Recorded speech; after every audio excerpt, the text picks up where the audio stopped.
Alisin niyo po kaya yung panyo sa ulo niya para makahinga. Naku Balong, baka kailangan dalhin yun sa ospital. May isa kaya dyan ng van tricycle.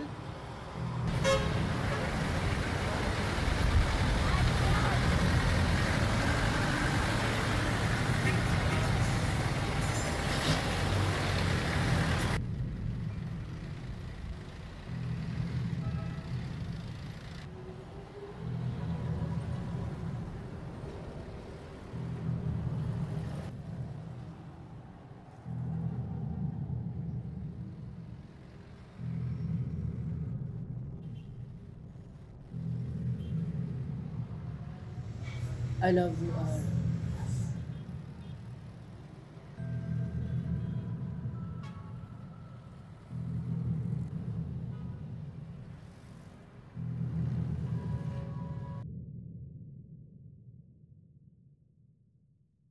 Ano ba, Clarice? Ha? Hindi ba sinabi ko na sa'yo na wala akong Umagang-umaga, nag-aaway na naman. Kahit ba nga nang galit mo sa kapatid ko? Simply because your younger brother is an ex-convict. Clarice, lawyer ako. Alam kong hindi inosente yung si Donnie. Here we go again, Roger. Tuwing may pagkakataon na lang inuungkat mo ang tungkol sa kaso ni Rolly noon. Can't you just move on? Ay, kung bakit ba kasi bigla pa siyang bumalik sa buhay mo? Ha? Sana kasi hindi na lang nagpakita sa atin ang peging kapatid mo na yan. Sana, hindi mo na lang din ako pinilit na maging attorney niya. E di sana, wala tayong pinagtatalunan ngayon.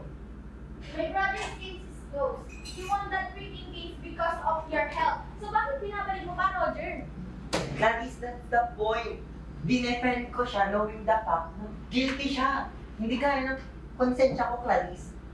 Ganun naman pala, bakit pinanalo mo pa? Ano bang gusto mong palabasin, ha? Clarice, hindi mo ba talaga alam? Siyempre gusto ko ilayo sa alas sa kriminal mo kapatid. What did you say? Uulinin ko pa ba? Gusto ko ilayo ang kriminal mong kapatid kay Ara. Iniisip mo bang sasaktan ni Rolly ang anak natin? Ano ka ba, Clarice? Siyempre, oo. Kriminal yun eh. Inosente ang kapatid ko, Roger, at hindi niya kayang saktan si Ara. I'm sorry, Clarice, pero hindi ko kayang pagkatiwalaan yung kapatid mo. Lalo na at siya ang pwedeng dahilan, kaya nawawala ang pamilya niya. Hindi mo kilala si Rolly, kaya wala kang karapatan para pagbintangan siya ng ganyan. Hindi niya magagawa ang mga sinasabi mo. Una na ako. Oh, good morning. Hello, Hana. Happy birthday. Thank you. Oh, ito. Para saan to, Nana? Oh, Ayan, regalo ko sa'yo. wala na naman. Ang ganda. Pero nga pala, Nana, bakit umalis agad si Daddy? Oh, ganun yun, maaga umalis. Di ka na sana. Alam mo kung narinig mo yung pagtatalo namin kanina. Hayaan mo na yung si daddy mo, naiingit lang yun kasi mas close kayo ni Uncle mo, Rolly. Palibhasa, wala na siyang oras sa atin.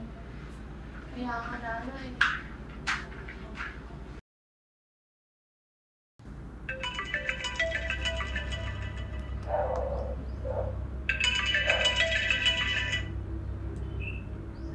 Happy birthday, Ara. Okay ka lang ba, Ara? Sorry kasi Good night, Rolly. No, Ara, magkita tayo. Alam ko nagtatampo ko sa akin, pero babawi ako sa'yo. Pero gabi na, baka kung anong mangyari. Forget the video, please. Okay, magpapalit lang ako.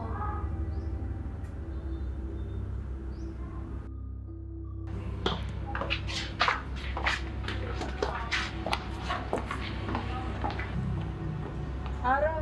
Kanina ka pa ba rito? No! Happy birthday! I missed you. Miss you too. Bakit ba nagmamadali ka?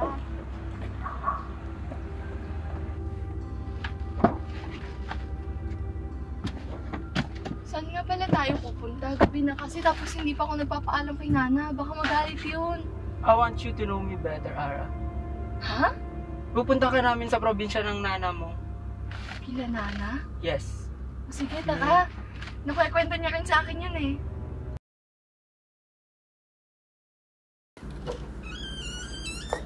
Ma, paano niyo pala nakilala yung pamilya nila Ara? Noon kasi naging ka-classmate ko si Tito mo Roger at Tita mo Caris. And actually, naging ex-boyfriend ko yung papa ni Ara. Huwag mo sabihin sa iba, sa atin lang yun.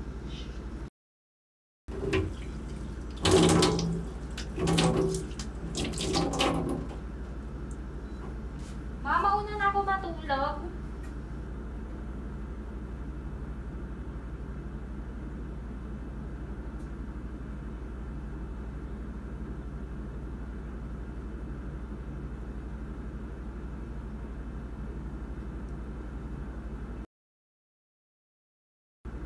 Teka, bakit napakaraming buhok? Eh, may ikli naman ang hibla nito. Imposible kay Janice to.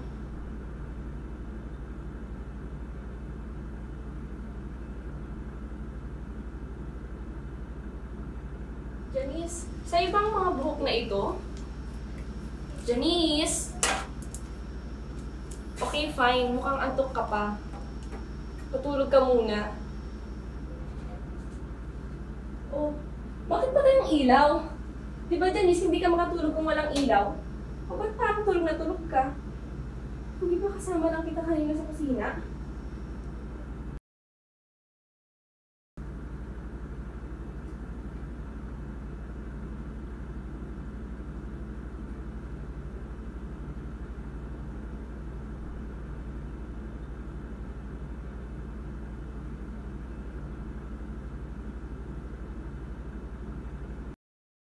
Hi ma, good morning. May lakad po ako today. Saan? Akala ko ba grocery day today? I know po, pero may group project po kasi kami sa pharmacology. Sino-sino na ang mga kasama mo doon? Si Ara po, sa bahay po nila kami gagawa. Ah, nakauwi na ba si Ara? Ang alam ko kasi kagabi umalis siya eh. Nakauwi na po siguro kasi may usapan po kami ngayon eh. Ah, ganun ba? Sige nak, may tiwala naman ako sa inyong dalawa ni Ara. Basta, umuwi kayo ng maaga ha. Opo, sige po. O siya, mauna na ako. Siguraduhin mong isarado tong bahay ah. Opo ma, sino po pala kasama niyo ma? Si Tita Madge mo, siya lang naman ang isasama ko. Susunduin kita mamaya kina Ara ah. Sige po, ingat po. Madge, kina-Clarice muna tayo bago sa bahay ah. Okay. Pero nakatext ko si Clarice kanina. Kukunin ko kasi sana yung brochure ng pinsan ko. Kaso, wala raw daw siya ngayon sa kanila. Eh, nandun ngayon si Janice ah. Group projects na naman? Sabi ni Nana, di pa daw umuwi si Ara. Shucks, mukhang naisa na naman ako ni Janice. Relax, Maria. Hindi naman bulakbol si Janice. Di tulad ng mga ibang estudyante. Okay, pero alam mo, nag-aalala ako kay Ara. Bakit hindi pa siya umuwi? Ano bang nangyayari sa batang iyon? What about Ara? Itong mga nakaraan kasi, palagi na siyang nalilit sa class ko. And first subject kasi ako, napapansin ko rin na palagi siyang distracted. Tapos alam mo ba kagabi, pagkatapos ng party niya, bigla na lang siyang umalis ng walang paalam. Tumakas daw at sa kusina dumaan. Ay sus, busy kasi yung ama nun, kaya hindi siya makastigo eh. Yun na nga yung inaalala ko. Baka ma-impluwensya niya si Janice ko. Di ba, Le? Daan na lang tayo sa bahay nila Ara ngayon. Ara! Janice, nandyan ba kayo? Ara! Janice! Nana! Tara na nga, Madge. Walang tao. Dumaretso na nga tayo sa bahay. Janice! Janice! Bakit ma? Halika nga rito. Di ba sabi mo may group project kayo ngayon? Opo, meron po. Sino kasama mo? Si Ara po. Sinungaling, sabi ni Nana, hindi pa daw umuwi si Ara. Imposible yun ma, kasama ko siya sa bahay nila. Pumunta kami kanina sa bahay nila Ara, walang tao doon. Ma, I swear! Alam mo sa lahat, ayokong sinungaling. Kakausapin ko si Nana tungkol dito. Nandyan siya? Hay nako, oo. At nagdadahilan pa nga. Anong sabi niya? Teka, Madge, okay ka lang ba? Mukhang namumutla ka yata. Anong sabi ni Janice? Actually, hindi niya pa sinasagot yung mga tanong ko. Basta ang sabi niya, kasama niya raw si Ara. Samantalang nung pinuntahan natin, wala naman sila sa bahay nila Mrs. Santos, di ba? Gusto mo bang magkape sa taas? Hindi na. Uuwi na ako. Anong tinitignan mo dyan? Second floor kayo, di ba? Ay, oo naman. Ito naman parang baguhan lang dito. Eh, palagi kang nandito eh. Nga pala, yung mga grocery mo, binagay ko na doon. Ikaw nang bahala doon, ha? Asensya ka na, Maria. Di kita matutulungan dyan. Ano ka ba, Madge? Okay lang. Tsaka magpahinga ka na, mukhang namumutla ka yata. O siya nga pala, nag-chat sa akin si Atty. Santos. Oh, anong sabi? Kanina niya pa daw hinahanap si Nana at Ara sa bahay nila. Hintik talaga oh. Sabi na nga, nagsisinungaling talaga sa akin si Janice.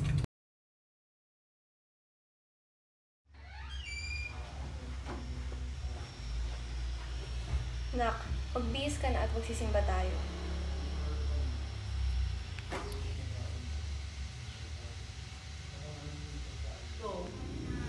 Ayusin mang bihis mo ha. Sa simbahan tayo pupunta, hindi tayo Oh, Janice! Linggo ngayon, magsisimba tayo, hindi ka papasok. Magpalit ka nga.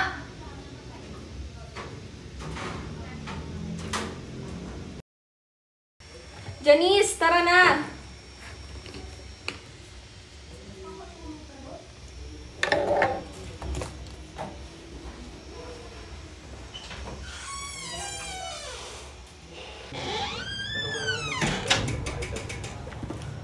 Ay, nak, hintayin mo ako rito. May kukuhanin lang ako sa loob.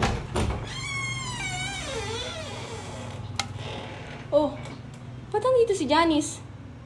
Kung dito si Janice, sino yung kasama ko kanina?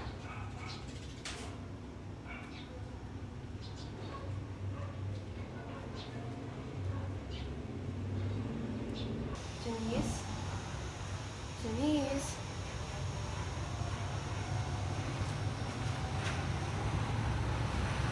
Maria! Oh, Madge, nandiyan ka na pala. Oh, bakit parang gulat na gulat ka? Hindi, naglilinis na ako. Kala ko ba magsisimba tayo? Oo. Oh, bakit matamlay ka? Inaantok pa po kasi ako, Tita Madge. Siguro, sinermonan ka ng mama mo, no? Maria!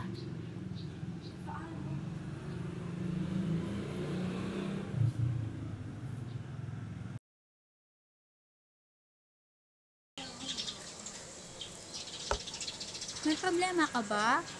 Kanina ka pa kasi parang balisa eh. Ikaw, Madge, may problema ka ba? Kahapon kasi ang weird mo eh. Sure ka ba na okay ka na ngayon? What do you mean? Kahapon kasi umuwi ka na parang takot na takot.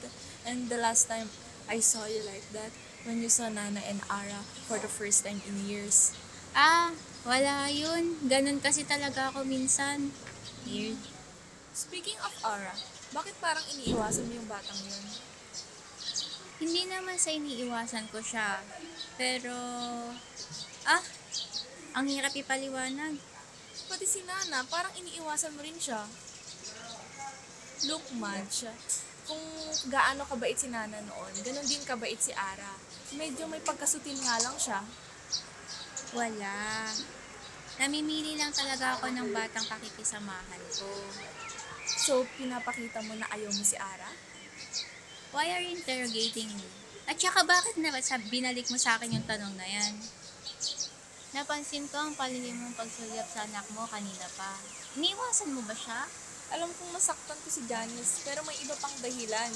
May mga pangyayari rin na hindi ko maipaliwanag. Katulad ng tuwing gabi, hindi ko alam kung si Janice ba yung katabi ko or yung double ganger niya. Ate, palimos po. Oh, eto. Malis ka na. Maraming salamat po. Okay ka lang ba? Hindi.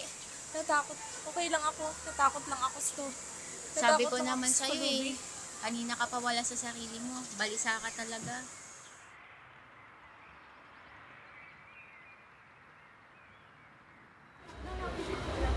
Bakit ito yung binigay niyo sa akin? Sorry sir, papalitan ko na lang. Dapat lang nga pagkakamali niyo yan kayo mag-adjust.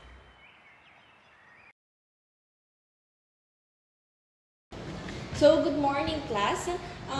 Kompleto na ba ang lahat? Yes, ma'am. Ay, wala pa po pala si Ara, ma'am. Wala pa rin siya?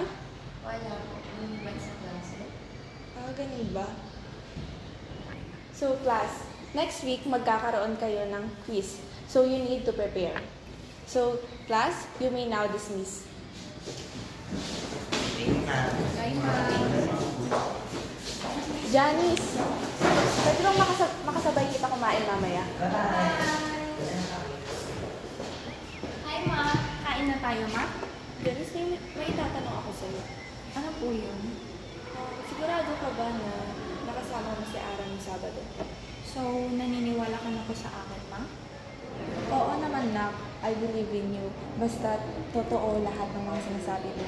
I swear, Ma. I swear. Siya yung kasama kong gumawa ng group project nung Sabado.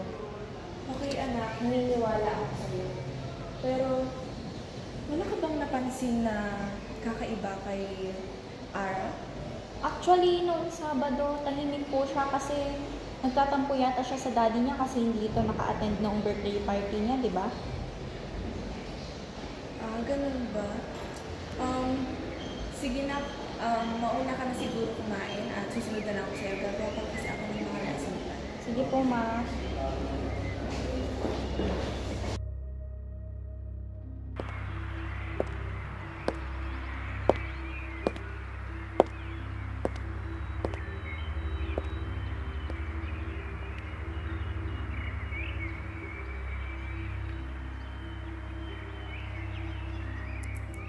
Diba dyan yung sabi ko sa'yo, hintay mo na ako sa kantin? Anyway, patapos na rin naman na ako eh.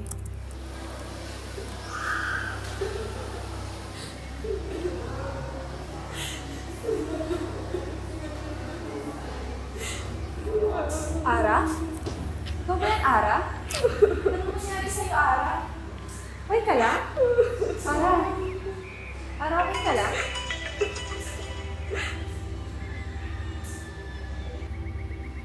Maria! Hey, Madge. What's the problem? Maria! O ano nga sabihin mo at busy ako. Si Ara! Oh, ano si Ara? Actually, She's dead! What? Maria! Patay na si Ara! Imposible. Patay na yung anak ni Nana! Imposible. Natagpuan ang bangkay niya sa tapihan. Kaninang 10:15 ng umaga. Maria? Andyan ka ba? Palinis po. Oh, eto. Totoo ba ito? Bakit parang nangyari ng mga ito? Okay ka lang ba? Ano nangyari? Bakit parang... Hoy, ano na? Madge, nangyari na ang mga ito. Ha? Madge, makinig ka. Nangyari na ang mga ito. Okay ka lang ba? Ano ba sinasabi mo? Ano bang nangyari? Nanginginig ka. Anong araw ngayon, Madge? Linggo. Nakalimutan mo na ba? Madge, makinig ka. May lalaking papasok dito. Okay. Tapos magwawala siya. Dahil mali yung naibigay ng crew sa kanya. Alright. Let's see. Bakit ito yung binigay niyo sa akin? Sorry sir, papalitan ko na lang. Dapat lang nga pagkakamali niyo yan kayo mag-adjust. My God!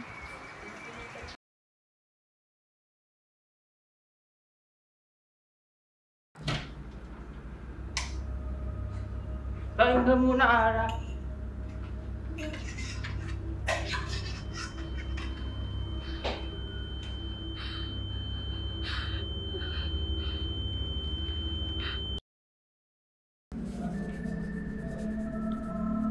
Di mo pa rin siya itatapon. Ba't ko siya itatapon? Eh, natutulog lang siya. Rolly, patay na siya. Hindi! Hindi pa siya patay. No one could survive that. Madaming naubos na dugo. Hindi pa nga siya patay!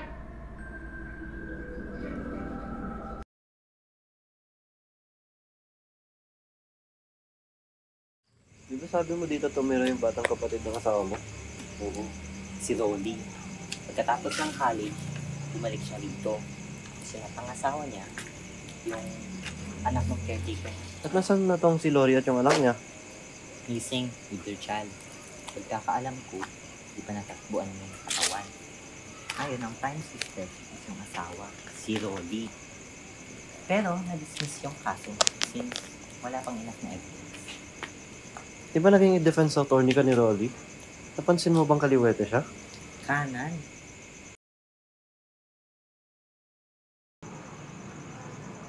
Sigurado ka ba dyan sa ginagawa mo? Talagang ito ginagawa. Ayan, tapos na. Hintayin na natin.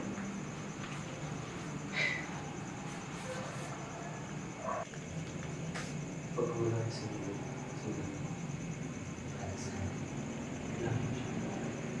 Sino? Si Ana. Sa baba. Sa labas.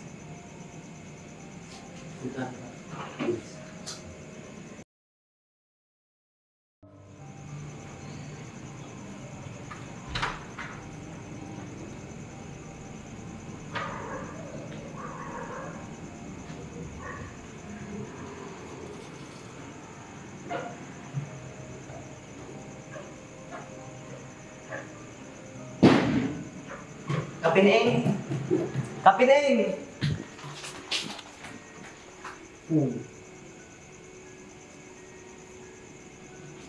Pin?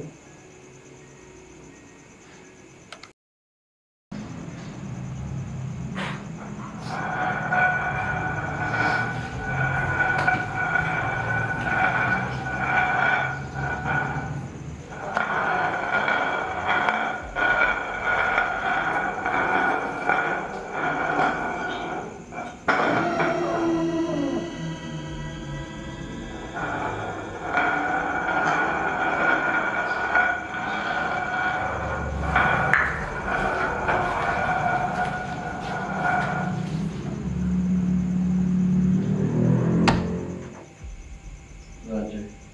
Sino yan? Roger. Kapineng? Siya ang pumatay. Siya ang pumatay kay Ara. Naghiganti ako, Kapineng. Naghiganti ako. Hindi siya normal na tao, Roger. Hindi mo siya kaya. Walang isang kailangan mo. Nagpapagod ko siyang anak, Roger. Kailangan mo siya lasunin. Hindi ko alam kung magiging kulay ng anak. Pero kailangan mo siya lasunin. Kung gano'n, anong gagawin ko, Kapineng? Paano ko makakalabas dito? Tumakbo ka, Roger. Binabandayan ka niya. Kailangan mo tumayo.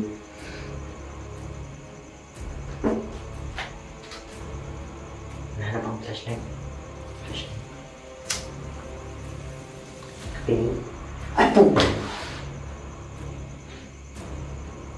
Kapineng? Patay na. Shit.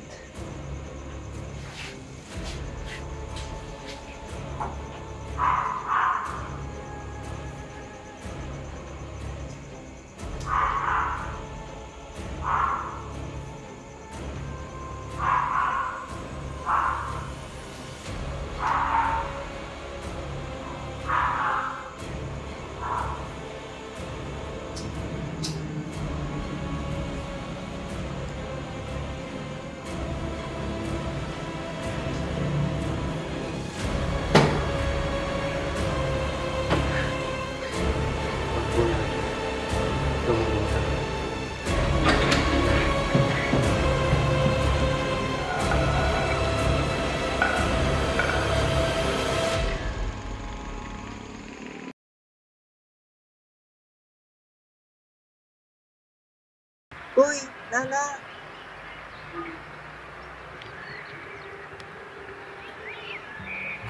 Bakit mo ba ako tinatawag sa pangalan niya? Wala na. Hindi lang kasi yung pangalan niya sa college ko. Tignan mo dyan ni Maria magsiselos ko. Ano ba? Hindi naman naging kami. Hindi magiging kami. At hindi ko naman siya niligawan. Tsaka, ginamit niya lang ako para sa gusto niya. Malungkot ka ba? Why would I? Ang babaeng gusto ko. Malaya na yung gusto niyo na hindi nasasaktan pag kaibigan. Niligawan mo ba ako? Oo, sana. Meron lang akong hiling, Roger. Sana tuparin mo. Kahit ano pa yung tutipan natin. Gusto ko, kapag nagkaanak tayo, Ara ang ipapangalan natin sa kanya. OA mo naman. Di ba nga tayo? Anak agad? Oo na, sinasagot na kita. Pero tuparin mo yung hiling ko. Oo. Pero sana, tuparin mo rin ang aking hiling. Simula ngayon, Nana na ang tawag ko sa'yo.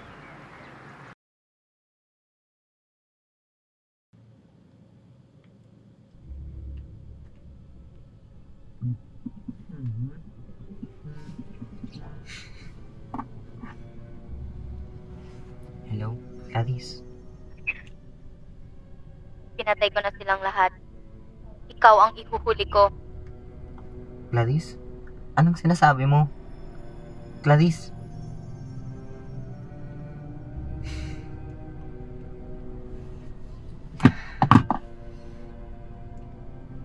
Giganti ako.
Nandito ka na pala.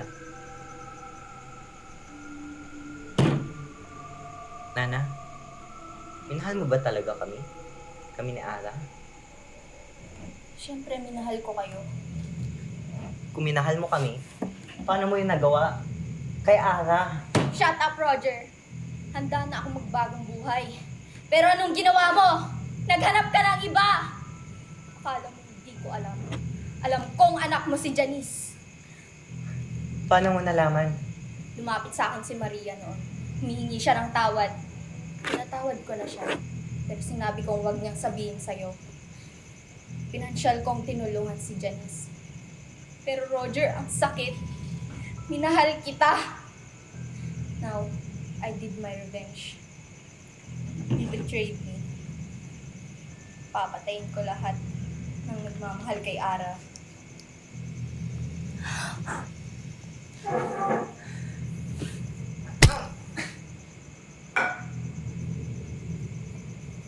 Diba sabi ko naman sa'yo, ikaw na ang ihuhuli ko.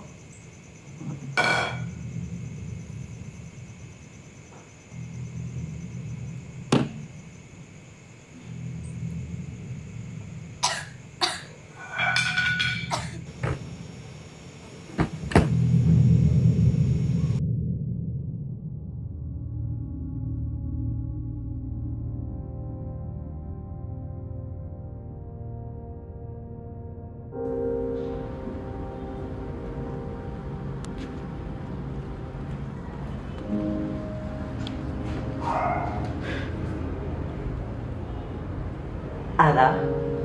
I love you, Dad.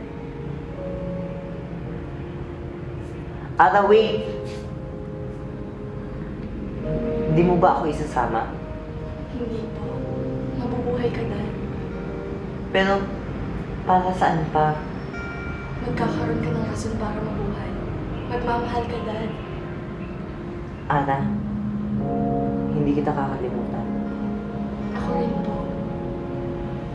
Salamat sa lahat, Dad. Matatahimik na ako. I love you.